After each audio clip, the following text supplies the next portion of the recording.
नमस्कार. जनता दरबारामध्ये आपणा सर्वांचं हार्दिक स्वागत.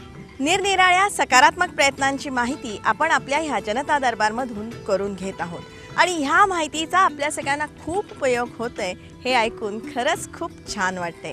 आणि मंडळी, सकारात्मकतेच्या ह्या वाटचालीचा आपण 50वा टप्पा पार केलेला आहे आणि आज आपण 51व्या टप्प्यावर आहोत आणि याचा खरंच आम्हाला सगळ्यांना खूप अभिमान वाटतो आहे.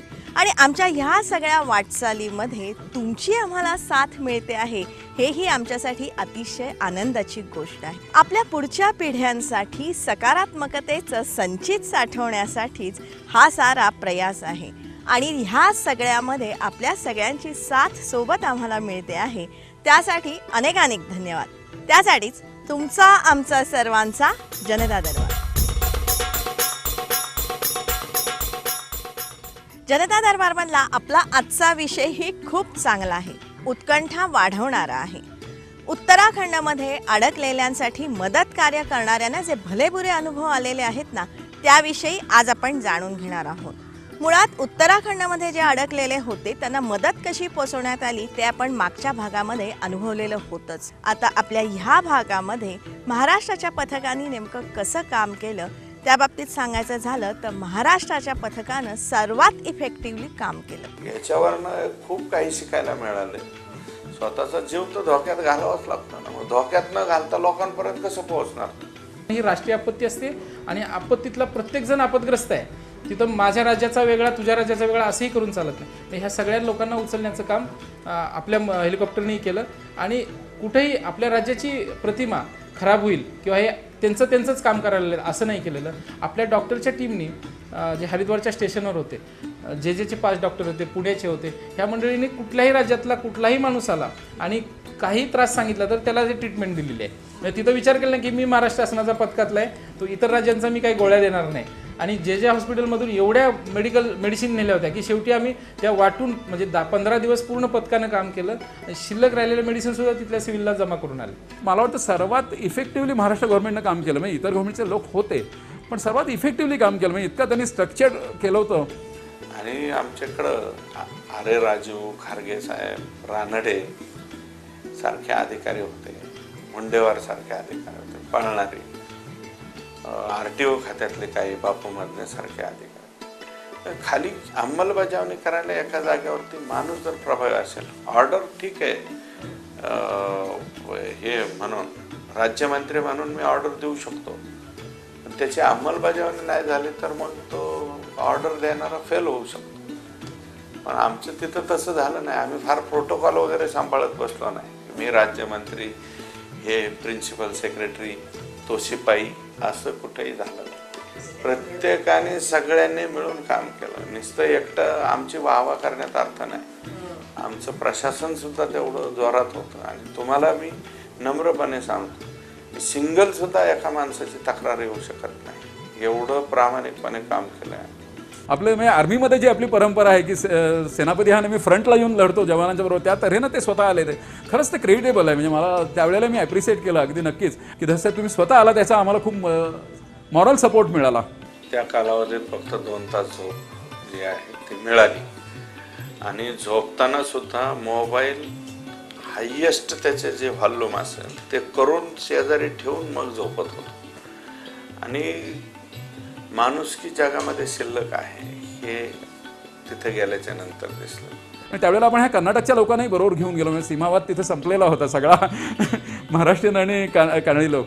तर ही मला खूप म्हणजे त्यावेळेला मेन्शन करण्याजोगती गोष्ट होती की तेव्हा आपण कुठल्याही प्रांताचं ठेवलं नाही, कुठला माणूस असू दे ते असू दे. मदत केंद्र एका ठिकाणी नाही. सुरुवातीला आम्ही देहराडूनपर्यंत गेलो, नंतर हे हरिद्वार, ऋषिकेश, गौरीकुंड म्हणजे जॉलीग्रँड आणि सहस्रधाम एवढ्याच ठिकाणी आपले 5च ठिकाणी सेंटर होतं. पण जसं पुढं वाटायला जशी माहिती कळायला लागली किंवा आपण गुप्तकाशीला गेलं पाहिजे, गुप्तकाशीला लोक यायला लागले, मग गुप्तकाशीला चालू केलं. जोशीमठचा रिपोर्ट आला, जोशीमठला चालू केलं. पाठीमागून मग लोकांची संख्या जास्त वाढायला लागली ना, अधिकाऱ्यांची, डॉक्टरांची सगळ्या टीम पाठीमागणं यायला लागलं राज्य सरकारकडनं. मग जसे जसे लोक वाढतील तसं तसं पुढं सरकायला सुरू. मग जोशीमठला गेलो, गुप्तकाशीला गेलो, मग घोचर चालू झालं, घोचरला गेलो, घोचरला आपलं लगेच सेंटर पडलं. इकडं बद्रीनाथला पुढं लोक पाठवून दिली, जिथं सर्वाधिक लोक 443 लोक आपले अडकलेले होते. पहिल्या दिवसापासून स्वतः मंत्री महोदय धससाहेब होते, आम्ही सतत तिथल्या कंट्रोल रूममध्ये जायचो. माननीय मुख्यमंत्री, त्या राज्याचे मुख्य सचिव, सर्वांकडे जायचो. एक आम्ही म्हणायचो, अडकले असतील ना, ठीक आहे, उद्या नको निघू दे, पण ह्यांना फूड पॅकेट टाका, ह्यांना औषधं टाका. आणि हा म्हणजे आपण टाकलं, सांगितलं म्हणून ते टाकलं असं नाही, त्यांचंही स्वतःचं नियोजन तसं त्या पद्धतीनंच होतं. जिथं अडकलेत, हेलिपॅड तयार नाही, काढता येत नाही, तर तिथं फूड पॅकेट टाकले जायचे. म्हणजे जी घटना घडली त्या घटनेत त्या क्षणाला जे नाहीसे झाले, वाहून गेले किंवा त्या मलब्याखाली अडकले ते गेले. त्यानंतर मात्र कुठलाही एक्सपायर तिथं म्हणजे किंवा काही वाईट घटना झालेली नाही. तिथं जे अडकले ते काढणं एवढंच काम होतं.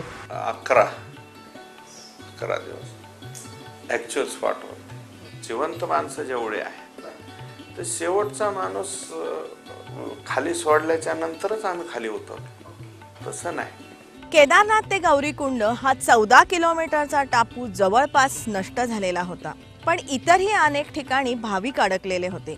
त्यात बद्रीनाथमध्ये सुद्धा सुमारे 9,000 भाविक अडकलेले होते, कारण बद्रीनाथला जाणारे सगळे रस्ते वाहून गेलेले होते. आणि 16 तारखेला हा जो प्रलय आला ना, त्याच्यानंतर एक दिवसांनी इथली वीज गेली, कनेक्टिव्हिटी गेली आणि त्याच्यामुळे इथल्या यात्रेकरूंमध्ये थोडं चिंता निर्माण झालेली होती की नेमकं आता इथे आपण किती दिवस अडकून पडणार आहोत. आणि त्याच अनुषंगाने यात्रेकरूंनी आपापले गट करायला सुरुवात केली होती. त्यांच्या याद्या सुद्धा त्यांनी करायला सुरुवात केली. तिथं हळूहळू आम्ही हिंडताना जसे मराठी काही बोलणारे ग्रुप भेटले, अरे वा तुम्ही महाराष्ट्रातनं आलेत का असं म्हटल्यावर आम्ही कुठं उतरलात काय, मग लक्षात आलं इथं बरेच जण आहेत. मग आम्ही हॉटेल टू हॉटेल हिंडून एक याद्या तयार केल्या की आम्ही स्वतः. आणि त्याच्यात मी माझे साडू होते आणि कोल्हापूरचे 2 जण, कारण कोल्हापूरचा 50 जणांचा ग्रुप होता. मग त्याच्यात एक तात्या पासोबा म्हणून त्यांचे ग्रुप लीडर आणि खोत मास्तर म्हणून 2 होते. तर आम्ही चौघांनी मिळून सगळीकडे हिंडून याद्या तयार केल्या. आणि त्यावेळेला लक्षात आलं सांग 400 ते 450 महाराष्ट्रीयन तिथं आहेत, म्हणजे जे 9,000 एकूण लोक, महाराष्ट्रीयन 400-450. त्याच वेळेला आम्ही डेहराडूनला संपर्कात होतो तिथल्या लोकांच्या. धससाहेब डेहराडूनला मुक्काम टाकून होते, त्यांच्याशी आमचं बोलणं आलं. त्यांना इथली परिस्थिती सांगितली. तिथं त्यांना चुकीच्या बातम्या पोचल्यामुळे असं वाटलं की इथं सुद्धा बरंच काही गडबड झाली आहे. तर काही नाही बुवा, इथं नॉर्मल आहे वगैरे सगळं सांगितलं. कोणीतरी सांगितलं इथलं ATM फोडलं आहे, तसं काही नाही, इथं ATM व्यवस्थित होतं, आर्मीनं फिल इन केलं तर लोक वापरू शकत होते, ॲब्सोल्युटली काही प्रॉब्लेम नव्हता. तर ते म्हणले ठीक आहे. आता केदारनाथचं आमचं जेव्हा शोधकार्य म्हणजे संपेल, कोम्बिंग ऑपरेशन, त्यावेळेला आम्ही आता बद्रीनाथकडे 2-3 दिवसात शिफ्ट होतोय. आणि मग महाराष्ट्राचं हेलिकॉप्टर बद्रीनाथला उतरलं. मग 24 तारखेला पहिलं हेलिकॉप्टर तिथं आलं. तर निघताना त्यांनी आम्हाला फोन केला होता तिथनं की आपली लोकं येत आहेत, तर तुम्ही तिथं हेलिपॅडवर थांबा. आणि आपल्याला परवानगी आर्मीच्या हेलिकॉप्टरची नाही, तर प्रायव्हेट हेलिपॅड जिथं आहे त्याची परवानगी मिळाली आहे. तर आम्ही हे 4-5 जण ज्यांनी याद्या केले ते सगळं घेऊन आम्ही तिथं हेलिपॅडवर सकाळी जाऊन थांबलो. तर आम्ही तिथं थांबलो. पहिल्यांदा त्यातनं उतरले एक मदने म्हणून साहेब उतरले, कोल्हापूरचे RTO, आणि जेजेचं एक डॉक्टर सौरभ गांधी, हे 2 जण उतरले. तर आमचं बोलणं सुरू आलं की अशी लोक आहेत, हे आपण आता कसं सोडवायचा विचार करू. त्यावेळी त्यांनी सांगितलं ते नंतर आपण बोलूया, आधी हे हेलिकॉप्टर 5 मिनिटात परत जाणार आहे, पहिली 4 माणसं त्याच्यात बसा. आम्ही त्या तयारीत आलेलो नव्हतो. मग त्यावेळेला मग आमच्यातले 2 जण आणि कोल्हापूरचे 2 जण, असे 4 जण, मग माझे साडू मामे भाऊ आणि ते कोल्हापूरचे 2 जण, असे 4 जण पाठवले की जे विदाऊट एनी प्रिपरेशन आले होते, सायकोलॉजिकली नाही आणि काही नाही. म्हणजे मला माझ्या साडूंच्या बरोबर आमच्या रूमची किल्लीसुद्धा तिकडे गेली होती. आणि ते त्यांच्या तिकडं लक्षात आल्यावर पायलट बरोबर त्यांनी परत पाठवली. या हेलिपॅड पर्यंत जाण्यासाठी गाडीची सोय करावी लागत होती. आणि हळूहळू ह्या सगळ्या गाड्यांमधलं डिझेल ही संपुष्टात यायला लागलेलं होतं. आणि मुळात बद्रीनाथला येणारे रस्ते वाहून गेलेले असल्यामुळे बद्रीनाथमधला डिझेलचा साठाही मर्यादित होता. थोडक्यात अडचणींमध्ये खूप मोठ्या प्रमाणावरती वाढ होत होती. आणि हेलिकॉप्टर शिवाय तर पर्याय नव्हता. अशा वेळेला कार्गो हेलिकॉप्टर इथे आणण्यात आली. पण तरीही जे काय भाविक त्याच्यातून जात होते ती संख्या थोडीशी अपुरीच होती. म्हणून आर्मीनी शेवटी पायी ट्रेक करण्याचा निर्णय घेतला. पण हे सुरू असताना मग लक्षात आलं की काहीतरी आपल्याला पर्यायी करायला पाहिजे. नुसतं हेलिकॉप्टरवर अवलंबून सगळे लोक निघणार नाहीत. तर आर्मीच्या लोकांनी पायी जायची व्यवस्था केली होती. आणि त्यांनी की आपण तसं जर केलं तर, पण त्यावेळेला पायीमध्ये एक अलकनंदाला तात्पुरता पूल त्यांनी बांधला. आम्ही पूल बांधण्याचा प्रयत्न केला, ती ओलांडायची होती. सुरुवातीला तिथं अरेंजमेंट त्यांनी अशी केली होती की दोन्ही बाजूला पोल उभे केले आणि पुली किंवा जॅकेट अडकवायचं आणि त्या पुलीला ते जॅकेट अडकवून रोपनं तिकडं न्यायचं. ॲट अ टाईम 4 पुली आणि 4 माणसं नेऊ शकतील वगैरे असं. नॅचरली ते ऐकल्यावर पहिल्यांदा लोकांना भीती वाटायची, लोक त्याला ऑप्ट करायचे नाहीत. या साऱ्या घडामोडीमध्ये आपल्या राज्याचे मुख्यमंत्री पृथ्वीराज चव्हाण साहेबांनी उत्तराखंडच्या मुख्यमंत्र्यांची भेट घेतली. आणि त्याच्यामध्ये मला वाटतं 1-2 दिवस आधी पृथ्वीराज चव्हाण चीफ मिनिस्टर आपले डेहराडूनला येऊन गेले होते आणि त्यांचं उत्तराखंडच्या चीफ मिनिस्टरशी जे बोलणं झालं त्यानंतर हे कोऑर्डिनेशन खूप वाढलं होतं की त्यांच्या प्रशासनाकडे सुद्धा खूप सहकार्य मिळत होतं. त्याचा हा फायदा नक्की झाला होता आम्हाला. बद्रीनाथच्या बाहेर पडण्यासाठी 17 किलोमीटरचा ट्रेक करायचा होता आणि त्यासाठी सुमारे 300 ते 350 यात्रेकरू निघाले. 5:15ला तिथं त्यांच्या बॅरियरच्या तिथं किंवा एका एंडला थांबायचं, तिथं आर्मीचा ट्रक येऊन आम्हाला 10 किलोमीटर पुढे नेऊन सोडणार आणि तिथनं जायचं असा प्लॅन होता. 5:15ला आम्ही थांबलो. दुसरा आनंदाचा आश्चर्याचा धक्का की 5:15 वाजता स्वतः मंत्री आणि सगळे हे महाराष्ट्र गव्हर्नमेंटचे ऑफिशियल तिथं हजर होते. एक तर आम्हाला सी ऑफ म्हणजे त्याच्यात फंक्शन काही नव्हतं, पण मग तिथं जाताय तुम्ही एवढं कारण तुम्ही चालणार आहात वगैरे, आणि नंबर 2 तुम्ही जाईपर्यंत काही अडचणी येत नाहीत ना. आणि नक्की त्यांची मदत झाली कारण काहीतरी उत्तराखंड गव्हर्नमेंट म्हणजे पोलीस आणि आर्मी याच्यात कम्युनिकेशन गॅप. सकाळी ट्रक आलाच नाही. आम्ही 8:30-9 पर्यंत तिथं थांबलो, वाहन काही आलंच नाही. मग त्यावेळेला धस साहेबांनी यांना सांगून मज्ञांना सांगून की आपण आपली वाहनं अरेंज करू. प्रॉब्लेम तिथं असा होता की प्रायव्हेट व्हेकल्स टॅक्सीज होते पण त्यांच्याकडे डिझेल नव्हतं. मग आर्मीशी बोलून त्यांना कुठनं तरी डिझेल मिळवून द्यायचं आणि मग ती आणायची, असं करावं लागणार होतं.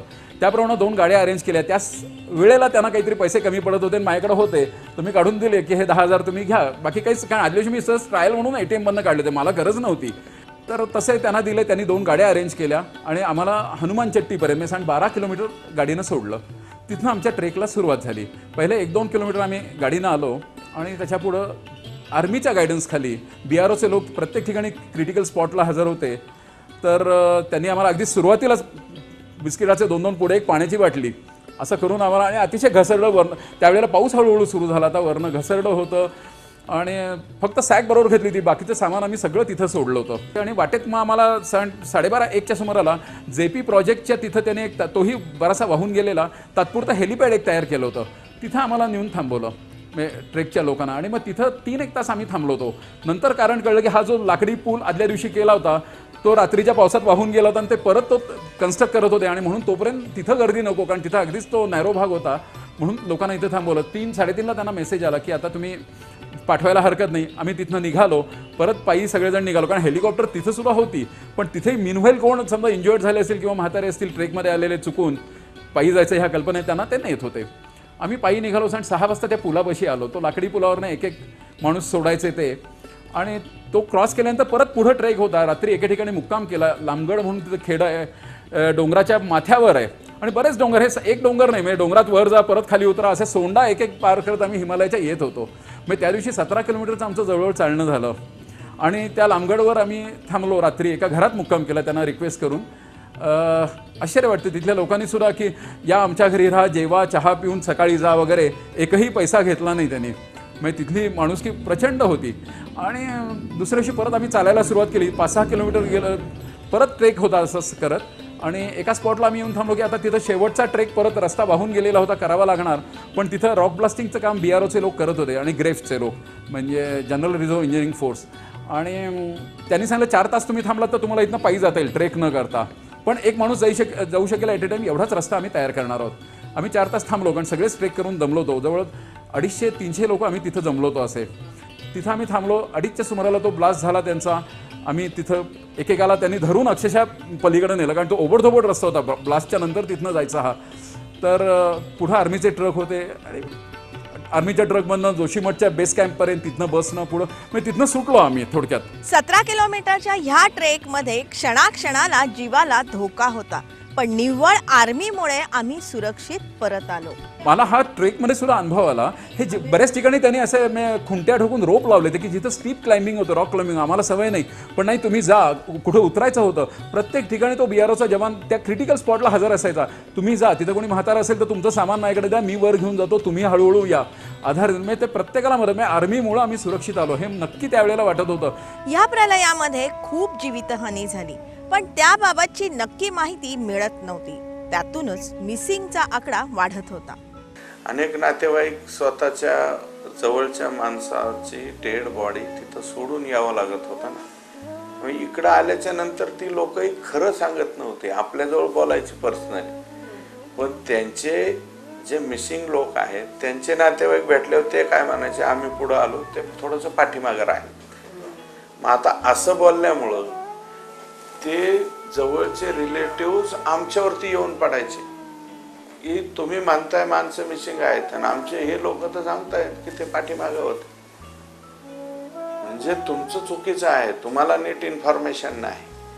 आम्ही त्यांना सांगायचो, बरं डायरेक्ट सांगता येत नाही ना कुणाला तुझं नातेवाईक गेलं पण, असं कसं सांगता. म्हणून तर ते तिथंच प्रॉब्लेम क्रिएट झाला. पण काही दिवसाच्या नंतर मात्र आम्ही स्पष्ट सांगायला सुरुवात केली की बाबा आता तुमचं हे नाहीये. आणि त्यातच कॅप्टन गणेश अहिरराव यांच्या हेलिकॉप्टरची दुर्घटना घडली. वास्तविक तिथल्या मृतदेहांवर अंत्यसंस्कार करण्याचंच काम अहिरराव करत होते. मृतदेह पडलेले होते. जेव्हा शासनाच्या तिथल्या लक्षात आलं की हे खाली आणणंही शक्य नाही आणि आयडेंटिफिकेशनही शक्य नाही, त्यामुळे तिथल्या तिथं अंत्यसंस्कार करणं आवश्यक होतं. त्यासाठी त्यांचे फोटोग्राफ काढायचे, त्यांचा DNA सॅम्पलसाठी एखादं सॅम्पल घ्यायचं आणि सामूहिक अंत्यसंस्कार करायचे. हे करण्यासाठी त्यांनी खालून मोठ्या प्रमाणावर, कारण ते सगळा डोंगराळ परिसर होता, ओली लाकडं किंवा झाडं असतात, तिथं अंत्यसंस्कार करायला वाळलेली लाकडंसुद्धा नव्हती. मग खालून हेलिकॉप्टरमधून MI-17 सारखी मोठी हेलिकॉप्टर असतात ताकदवार, त्यातून मोठ्या प्रमाणावर लाकूड फटा घ्यायचा आणि तो उचलून नेऊन जवान तिथं वर एखाद्या सपाट जागी टाकायचे आणि मग ती बॉडीज गोळा करून अंत्यसंस्कार. हे काम करताना आपले 20 जवान, ज्यात एअरफोर्सचे होते, ITBPचे आणि NDRFचे जवान होते, हे जवान तिथे गेले. अचानक मोठ्या ढगामुळं त्यांना ती लोकेशन म्हणजे साईट दिसली नाही. म्हणजे काम केलं त्यांनी, लाकडं ठेवली, टाकली तिथं आणि परत येताना त्यामध्ये त्या धुक्यामुळं आणि ढगामुळं त्यांना लक्षात आलं नाही. हेलिकॉप्टर आपटलं गेलं एका पीकला आणि स्फोट झाला आणि त्या बॉडीज बर्न होऊन खाली पडल्या. आणि त्यामध्ये आपले 3 जवान गेले. गणेश अहिरराव होता, शशिकांत पवार होता आणि डॅरिल कॅस्टेलिनो जो त्याचा विंग कमांडर होता तो. हे तिघही जवान आपल्या राज्यातले होते. तिघां जवानांचे नातेवाईकांना बॉडी त्यांची पार्थिव शरीरं पोचवायची होती. त्यासाठी जी रीत लेईंग परेड असते पुष्पचक्र प्रदान करण्याची, ती झाली तिथे 26 तारखेला. त्यासाठी आपले देशाचे गृहमंत्री मान्य सुशीलकुमार शिंदेसाहेब आलेले होते, स्वतः आर्मीचे प्रमुख आलेले होते तिथं. आणि हा एक वेगळाच सुन्न करणारा अनुभव होता की या अंत्यसंस्कारासाठी चाललेले जवान ह्यांच्यावरच शहीद व्हायची वेळ आली आणि त्यांचं आपल्याला अंत्यसंस्कार करावे लागले. ही फार वाईट गोष्ट होती.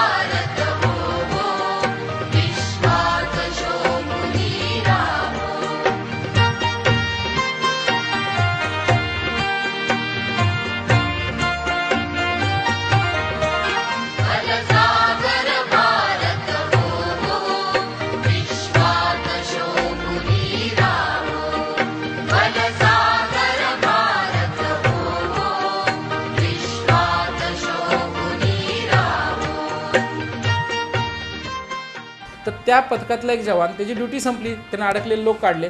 हा परत चालला होता लखनौला रिपोर्ट करायला, त्याच्या जिथं ब्रिगेड त्याची होती तिथं, त्याच्या इतर सहकाऱ्याकडे. पण मध्ये काही दिवसाची सुट्टी होती. हा जवान त्यांनी पाहिलं की जोशीमठला आमचे हे कॅम्प या 3 ठिकाणीच मर्यादित नव्हते. आणि त्यावेळेला हा जवान त्यानं बघितलं की जोशीमठला आपला एकच अधिकारी आहे आणि तो धावपळ करतोय, तर हा मदतीला तिथं थांबला. म्हणजे स्वतः रिव्हर क्रॉसिंगचं काम केलं आणि प्लस या टीमच्या मदतीसाठी तिथेच थांबून राहिला. आणि मग म्हणजे सुट्टी न घेता त्यानं तिथं आपल्या टीमबरोबर काम केलं. त्याच्या लक्षात आलं की आपल्या राज्यातले अधिकारी आलेत आणि इथं मदत करतायत, तो इथं थांबला. सैन्य दलाबरोबरच इतरही अनेकांनी मदतीचे हात पुढे केले. आणि एकटं सरकार हे करू शकत नाही. काही ज्या संस्था आहेत इथं, आता जे डोंगरावरती चढणारे लोक आहेत त्यांची मदत घेण्याची आवश्यकता आहे. सामाजिक काही लोक असतात, भेटले ना लोक, काही नागपूरचे लोक भेटली, पुण्याची लोक भेटली, त्यांना सरकारने नव्हतं सांगितलं पण ती स्वतःच आली, स्वखर्चाने तिथपर्यंत आली ना, आम्हाला हे इथं इथं सोडा, आम्ही तिथनं लोक काढतो असं म्हणणारे लोक भेटले, त्यांनी मदत केली. आणि माझ्या आईवडिलांकडे मला जाऊ द्यावं, तिथं मी जातो, बाकीच्या लोकांची सुद्धा करमणूक करतो असं म्हणणारे लोक भेटले. बद्रीनाथमधले चांगले अनुभव तुम्हाला सांगतो की पहिल्या दिवशी जे चहा पाणी किंवा काय दर नॉर्मल असतील शेवटच्या दिवसापर्यंत तेच होते, कुठेही दरवाढ झालेली नव्हती. पहिल्या 2 दिवसानंतर तिथं आम्हाला आमच्या आश्रमाच्या किंवा धर्मशाळेच्या हॉटेलच्या मालकांनी सांगितलं आता तुम्ही पैसे देऊ नका. पुढचे 10 दिवस आम्ही तिथं फुकट राहिलोत. आणि स्थानिक लोक तिथे तसं बद्रीनाथमध्ये सहकार्य बी बरंच केलं अनेक लोकांनी, पण त्यांच्याकडे जोपर्यंत होतं तोपर्यंत सहकार्य केलं.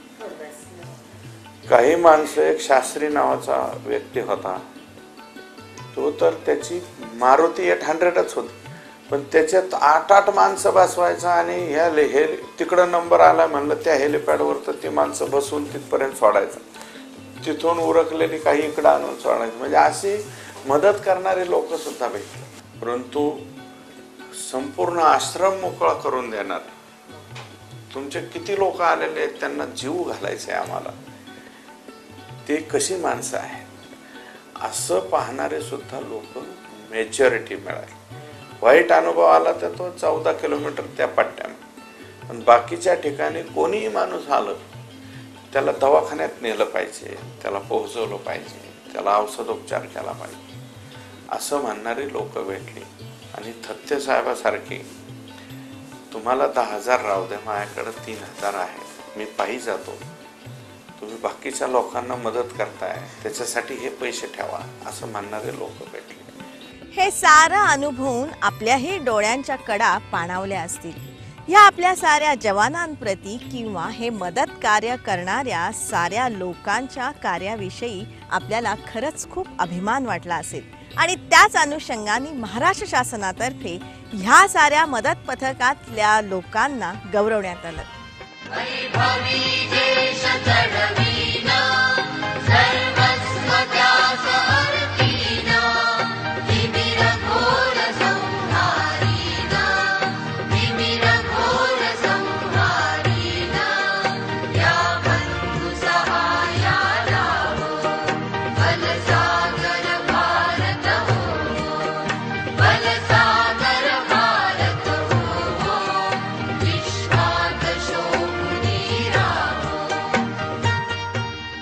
शेवटी माणसाचा प्राण हा महत्वाचा आहे. एका माणसाच्या जीवाची किंमत ही आकड्यात काढता येणार नाही.